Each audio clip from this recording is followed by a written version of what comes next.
Bismillahirrahmanirrahim. Assalamualaikum warahmatullahi wabarakatuh. Halo murid-murid mi semua, semoga kalian dalam keadaan baik-baik saja ya di rumah. Tetap jaga kesehatan dan juga tetap stay at home ya. Jangan kemana-mana karena memang keadaan kita masih dalam keadaan pandemi. Nah, hari ini kita akan belajar tentang mencari informasi terkini yang ada di unit 1 dengan judul berita di sekitar kita. Nah, untuk materi ini khusus untuk kelas 8 yang akan mempelajari tentang berita. Selanjutnya kita lihat ya. Jangan lupa untuk like dan subscribe ya. Jika kamu ada pertanyaan, boleh tinggalkan di kolom komentar. Terima kasih.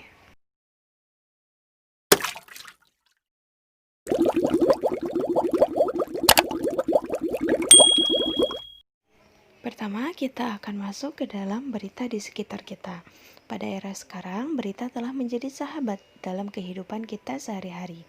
Dari waktu ke waktu, detik demi detik, berita datang silih berganti. Beragam informasi terus menghampiri dan memenuhi ruang kehidupan kita setiap harinya. Dengan banyaknya sajian berita, baik melalui media cetak maupun media elektronik, kita harus bisa memanfaatkannya dengan baik. Nah, maksud dari berita disebut sebagai sahabat kita, maksudnya adalah ketika kita berkata dia adalah sahabat saya, berarti orang tersebut merupakan seseorang yang sangat dekat dengan kita, yang tahu kita seperti apa, yang selalu nempel sama kita. Sama artiannya begitupun dengan berita. Berita dengan kehidupan kita itu tidak bisa dipisahkan sama sekali, karena berita merupakan bagian dari kehidupannya kita. Maka berita ini akan selalu hadir di dalam kehidupan kita sehari-hari. Kemudian berita itu dari waktu ke waktu, dari detik demi detik beralih silih berganti. Maksudnya gini, ketika berita pagi hari ini kita tonton jam 7 pasti akan berbeda dengan berita yang ada di jam 8, karena memang berita itu selalu diupdate. Jadi setiap saatnya pasti akan selalu berganti dengan berita-berita yang terbaru. Dan berita sendiri sangat melekat dengan kehidupannya kita. Dari mana berita itu berasal? Yaitu dari kehidupannya manusia. Dengan banyaknya berita, kemudian media cetak pun sudah mulai berkembang. Dulu kita baca berita cuma bisa melalui koran, cuma bisa mendengar melalui radio. Sekarang berita itu sudah bisa ditonton melalui televisi, sudah bisa kita baca di media cetak yang elektronik, seperti kita baca di website, kemudian kita juga baca di beberapa sosial media. Jadi semua ranah kehidupannya kita, semua aplikasi, terutama aplikasi yang sosial, itu pasti akan memuat suatu berita. Tetapi kamu harus cerdas ya dalam menanggapi suatu berita. Berita tersebut adalah berita yang betul ataupun berita yang tidak. Jadi harus kamu lihat dulu. Lalu berita itu apa sih? Berita adalah informasi yang disampaikan oleh seorang reporter kepada khalayak ramai. Selanjutnya adalah faktual. Faktual di sini berarti fakta. Ketika kamu mengatakan di sana ada kebakaran, berarti itu harus benar-benar ada. Harus ada kebakaran. Jadi memang kebakaran itu sudah terjadi dan kamu laporkan kepada orang lain. Nah, fakta di sini berarti kamu tidak bisa mengarangnya. Kamu harus menyampaikan apa yang terjadi.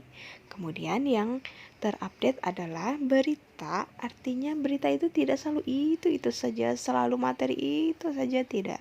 Berita itu akan terupdate. Maksud dari terupdate di sini adalah berita akan gantian. Jadi akan ada berita-berita baru. Contohnya gini.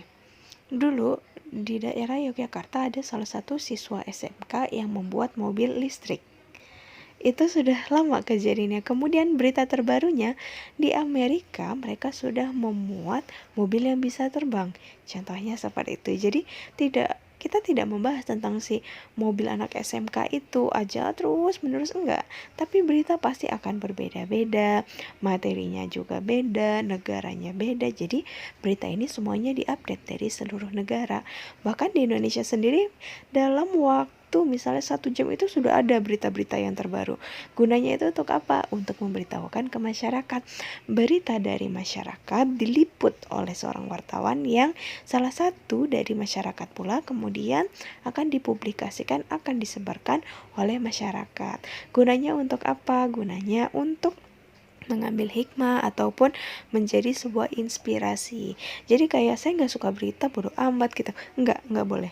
Tapi kalau misalnya kamu memang tidak suka, pasti kamu akan ada satu titik di mana kamu membutuhkan berita. Jadi kita tidak bisa menghindari berita, ataupun kita tidak bisa cuek, tidak, karena memang berita adalah bagian dari kehidupan kita yang tidak dapat dipisahkan. Sekarang kita akan masuk dalam penjelasan berita ya. Berita adalah suatu informasi yang disampaikan oleh sumber terpercaya yang melaporkan suatu kejadian terhangat atau baru terjadi kepada halayak ramai atau masyarakat luas. Maksud dari di sini adalah sumber terpercaya itu seperti reporter yang memang mereka itu sudah disumpah untuk menyampaikan berita-berita yang benar. Beda lagi dengan sosial media seperti WhatsApp, Facebook, kemudian beberapa sosial media yang lain, mereka tetap menyampaikan informasi, tetapi itu dari mulut ke mulut yang belum tentu ada kebenarannya. Sejadi nih kayak contoh awal, waktu lagi pemilu, awal-awal pemilu itu pasti akan ada beberapa pihak yang menjatuhkan calon presiden. Gunanya itu untuk apa? Untuk mengalahkan pesaing dari presiden tersebut. Nah, berita-berita ini disebut hoax, yaitu berita bohong. Tapi kalau untuk berita yang fakta, maka hanya reporter yang akan menyebarkannya, hanya reporter yang akan meliput dari berita tersebut. Jadi bukan sembarang orang yang bisa melaporkan dan bisa dipublikasi. Tidak, hanya beberapa seperti reporter tersebut. Sebagai seorang reporter pula, mereka tidak bisa meliput berita sembarangan. Mereka pasti akan meliput dulu, harus mengecek dulu apakah berita tersebut benar adanya. Ketika berita itu benar, maka mereka akan meneliti dulu siapa korbannya, bagaimana kejadian. Jadi memuat tentang 5W1H-nya. Ketika semuanya berita sudah didapat dan sudah memenuhi kaidah dan juga syarat, barulah mereka dapat meliput berita tersebut. Selanjutnya, bagaimana sih berita itu disampaikan? Pertama, berita itu diliput oleh seorang wartawan. Jadi kayak menggunakan kamera, kemudian ada stasiun televisi juga yang akan meliput. Bisa juga disebarkan melalui media cetak ataupun media massa, disebarkan melalui internet, dari radio, dari televisi, dari semua surat kabar. Jadi berita itu memang sangat penting dan pasti akan masuk gitu ke dalam kehidupannya kita melalui media apapun. Jadi berita itu tidak bisa kita halang-halangi. Bahkan dari mulut ke mulut pun bisa, berita itu bisa sampai ke telinga kita. Selanjutnya, jenis-jenis media yang digunakan adalah yang pertama adalah televisi. Televisi di sini berguna untuk menunjukkan gambar. Jadi kita bisa menyaksikan gambarnya itu seperti apa, video seperti apa. Kemudian kita juga akan mendengarkan komentar. Atau kita akan mendengarkan juga penjelasan dari reporter. Jadi untuk televisi kita bisa menggunakan audio visual, jadi semuanya itu akan terasa seolah-olah kita itu hadir. Kemudian yang kedua, kita bisa menggunakan radio. Untuk radio tidak bisa ditonton ya, hanya bisa untuk didengar saja. Kemudian untuk koran, berarti kita hanya bisa nih membaca. Jika kamu senang membaca, kamu bisa membaca koran. Jika kamu senang menonton, kamu bisa menggunakan televisi. Ataupun kalau misalnya kamu itu lagi susah untuk menonton, jadi kamu bisa mendengarkan melalui radio. Kemudian yang terakhir yaitu melalui media massa. Ada beberapa orang nih yang sibuk tidak bisa mendengarkan, apalagi baca koran, kemudian nonton TV. Nah, bolehlah kamu membaca berita melalui sosial media, yaitu seperti yang ada di web, seperti berita-berita yang ada di WhatsApp ataupun di Facebook. Tapi ingat, untuk sosial media lebih baik kamu harus membaca dari sumber yang valid. Misalnya nih seperti Liputan 6 yang ada di SCTV. Nah, di sini kan ada webnya. Kamu boleh membaca web tersebut karena memang web tersebut adalah dari Liputan 6. Liputan 6 itu merupakan salah satu media berita yang paling lengkap. Bisa seperti itu. Boleh kamu baca media apapun, boleh.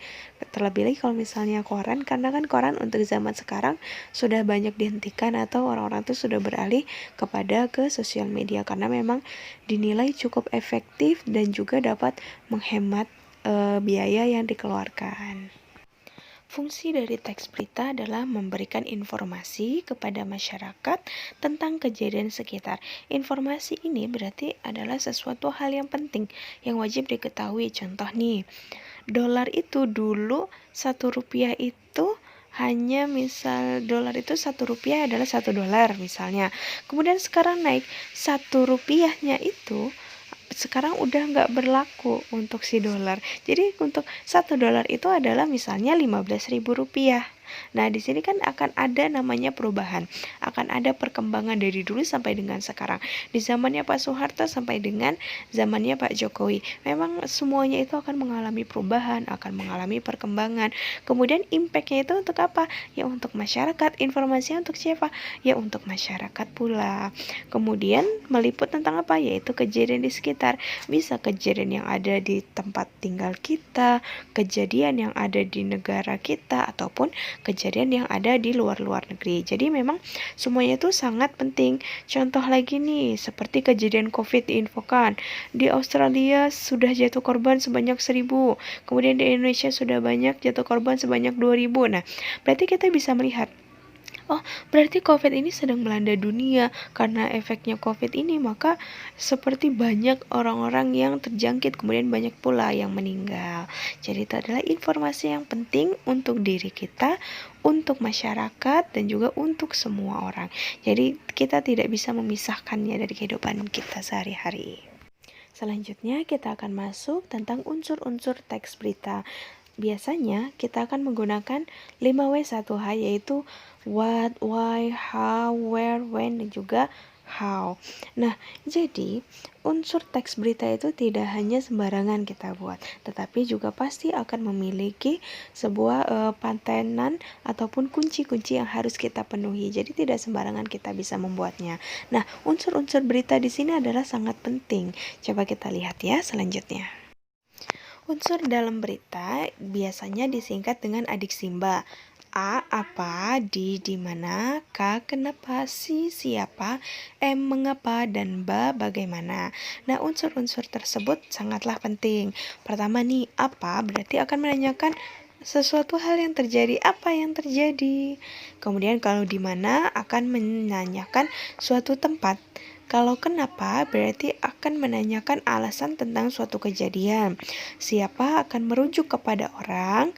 Jadi kayak kita tuh nanya siapa sih korbannya gitu. Kemudian mengapa berarti menggunakan alasan ataupun kronologis. Bagaimana hal tersebut bisa terjadi. Nah, kemudian untuk bagaimana berarti akan mengungkapkan tentang sebab ataupun musabab dari kejadian ataupun dari berita yang terjadi di dalam masyarakat. Nah, unsur ini adalah sangat penting. Ketika berita tidak memuat unsur-unsur tersebut, maka belum dikatakan sebagai berita yang bagus. Jadi perlu diperhatikan ya unsur-unsurnya. Selanjutnya, berita itu meliputi apa saja sih? Pertama itu sosial berarti kan tentang kehidupan masyarakat. Kemudian berita juga bisa meliputi politik, misalnya kayak Partai Demokrat dulu itu pemimpinnya adalah Pak SBY, kemudian digantikan dengan anaknya. Kemudian bisa juga tentang ilmu pengetahuan, kayak misalnya kan ada tuh di TV-TV yang ada di Trans, jadi dia bilang kayak pengetahuan burung ini nama latinnya adalah itu. Kemudian bisa juga tentang seni, seperti ajang-ajang bakat, dia bisa tarian daerah, dia bisa menyanyi seriosa, semuanya termuat di dalam seni. Kemudian tentang budaya, misalnya kayak kamu berkunjung ke dalam suatu budaya Dayak misalnya, kemudian budaya itu seperti apa sih, kemudian kamu liput beritanya bisa. Kemudian tentang alam berarti kan tentang kayak hutan, pepohonan, terus istilah-istilah yang ada di dalam ilmu IPA-nya itu seperti apa. Jadi berita itu sebenarnya melingkupi semua kehidupan kita, jadi tidak ada satupun berita yang gak bisa dimasukin tuh. Jadi semuanya bisa, karena memang kehidupan itu berhubungan dengan masyarakat, berarti masyarakat pun akan berhubungan dengan yang namanya pemberitaan. Selanjutnya, di sini adalah contoh dari berita yang akan kita bahas. Nah, untuk mengetahuinya, pertama kamu harus membaca terlebih dahulu. Nah, di dalam teks tersebut akan berisi tentang 5W1H ataupun adiksimba, yaitu seperti apa, siapa, mengapa, bagaimana, kenapa, dan juga kapan. Nah, di sini nanti Miss akan menunjukkan tabel. Misalnya kalau apa, berarti apa sih yang ada yang apa yang ditanyakan, kemudian apa yang harus dijawab. Jadi semuanya itu akan tertera di dalam teks berita ini. Jadi untuk soal biasanya dia akan menganalisis apa yang terjadi. Nah, barulah kita cari. Nah, kemudian di sini ada tabel. Pertama ada apa, di mana, kapan, siapa, mengapa, dan bagaimana. Semuanya terjawab. Apa berarti menanyakan apa sih yang terjadi. Kemudian di mana, menanyakan tempat, yaitu di Palembang. Kapan itu berarti menanyakan waktu, pada tanggal 9. Jadi semuanya memang sudah tertera dan coba kamu lihat dan baca lebih dalam ya. Selanjutnya kita akan masuk kepada kegiatan yang kedua, yaitu menanggapi dan menyimpulkan teks berita. Menanggapi berarti kamu akan mengungkapkan komentar-komentar kamu, menyimpulkan berarti kamu akan menyatakan ulang, kemudian kamu akan menceritakan ulang berita apa sih yang telah kamu baca. Selanjutnya adalah tanggapan terhadap isi teks berita. Pertama, teks berita itu berasal dari media. Nah, di sini bisa berasal dari media cetak, media elektronik, ataupun dari berita-berita yang kita dengar dari keseharian. Kemudian disaring melalui media, kemudian dipublikasikanlah oleh si wartawan tersebut. Ketika sudah dipublikasikan, berarti akan disampaikan nih oleh pembaca maupun juga pendengar, atau melalui media-media yang lain untuk disampaikan kepada masyarakat. Jadi berita dari masyarakat dan juga untuk masyarakat. Semuanya memang kembali lagi kepada masyarakat. Selanjutnya kita akan memuat tentang tanggapan atau respon. Nah, untuk tanggapan ini bisa berupa tentang pendapat, bisa juga tentang komentar, baik itu kritikan ataupun komentar yang membangun. Tetapi untuk tanggapan di sini atau respon, kita harus menggunakan kata-kata yang sopan dan juga santun. Kenapa? Karena kalau misalnya kita itu berbicara kasar, maka orang tersebut tentu tidak akan senang dengan apa yang kita ucapkan, ataupun orang tersebut pasti akan tersinggung dengan apa yang kita ucapkan. Maka menjadi hal yang sangat penting kalau misalnya kita itu harus menggunakan bahasa yang sopan dan santun. Contoh nih, kok kamu presentasinya jelek sih? Itu kan tidak sopan. Kalau bisa kita berbicara seperti itu, pasti orang akan menolak. Jadi kayak, ya pasti kok ngomong kayak gitu, pasti kita akan merasa tersinggung. Tetapi kalau kita mengungkapkan dengan kata-kata yang sopan dan juga santun, pasti pendapat kita akan diterima. Walaupun sebenarnya pendapat kita itu adalah mengkritik. Kemudian bersifat positif dan juga negatif. Jadi pendapat di sini bisa positif, misalnya, presentasi kamu itu sangat bagus, aku suka deh, misalnya seperti itu. Berarti itu kan hal yang positif. Sedangkan dengan hal yang negatif, mohon maaf saya tidak setuju dengan pendapat Anda. Nah, kata negatif di sini biasanya ditandai dengan kata-kata yang negatif seperti tidak, bukan, jangan. Itu adalah kata-kata yang negatif yang sering juga digunakan. Kemudian isi berita. Kita harus menanggapi isi berita ya, bukan cara menyampaikannya.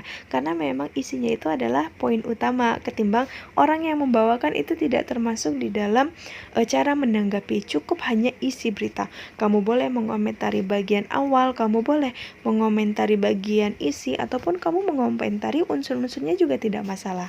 Yang penting tidak keluar dari berita tersebut. Kalau kamu mengomentari cara pembawaannya, cara penampilannya, lightingnya, atau apapun yang di luar dari dalam teks, itu kalau menurut me sesuatu hal yang useless, tidak berguna. Bukan berarti tidak berguna banget, cuma kan topiknya kita adalah tentang fokus kepada berita, berarti kita harus mengomentari berita. Kalau misalnya kita mengomentari secara keseluruhan, mungkin beda lagi jatuhnya. Jadi untuk berita, kita hanya fokus terhadap isi berita saja. Selanjutnya adalah aspek-aspek tanggapan terhadap berita. Pertama, kita harus memperhatikan isi ataupun struktur berita. Isi tersebut itu merupakan kebenaran atau bukan, kemudian lengkap atau tidak.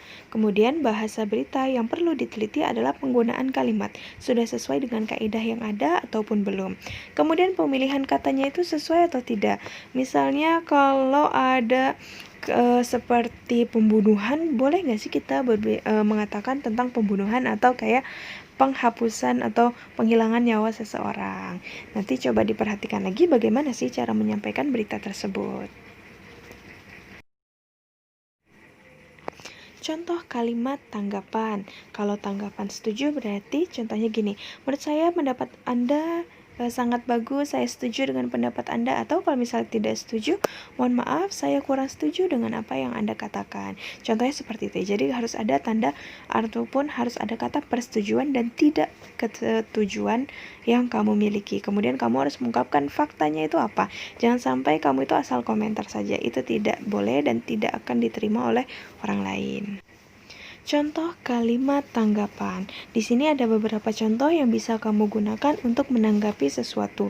Jadi tidak hanya saya setuju, tidak. Tapi banyak sekali ada kesetujuan dan juga tidak kesetujuan. Jadi penggunaan variasi bahasa itu sangat diperlukan agar tidak bosan kalau misalnya kita itu mendengar hal-hal yang itu saja. Selanjutnya adalah penyimpulan isi berita. Ketika kamu sudah mengetahui unsur-unsurnya, yaitu tentang adik Simba, kemudian kamu melihat faktanya, kamu juga mengetahui kejadiannya, jadi kita telaah dulu nih teksnya tentang apa. Setelah kamu mengetahui semuanya, setelah kamu memahami tentang apa sih, baru kita bisa menyimpulkan. Jadi berita tersebut menceritakan tentang apa. Di sini Miss ambil contoh tentang teks yang sebelumnya. Nah, di sini kan sudah ada dari apa, di mana, kapan, siapa, dan mengapa. Coba kita lihat tentang kesimpulannya ya. Bisa kita lihat kesimpulannya di sini adalah berita tersebut menyampaikan informasi tentang tim sepak bola Indonesia.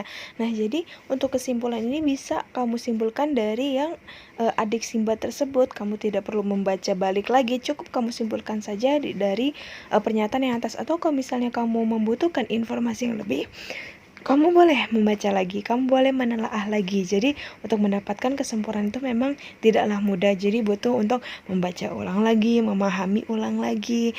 Cuma memang semuanya adalah butuh proses. Selanjutnya, referensi yang Miss gunakan di sini adalah dari Kemendikbud, yaitu paket kesetaraan untuk paket B. Di sini modulnya juga lengkap dan juga tidak begitu banyak tulisan. Demikianlah presentasi yang bisa Miss jelaskan di dalam video ini. Semoga menjawab semua pertanyaan-pertanyaan kamu tentang teks berita. Jika memang ada pertanyaan, boleh kamu tinggalkan komen di link YouTube ini. Semoga apa yang disampaikan itu bermanfaat untuk kamu semua. Jangan lupa untuk di-like ya, dan juga di-share ke teman-teman yang memang belum hadir di dalam kelas ataupun teman-teman yang membutuhkan penjelasan tentang teks berita ini. Terima kasih semuanya. Assalamualaikum warahmatullahi wabarakatuh.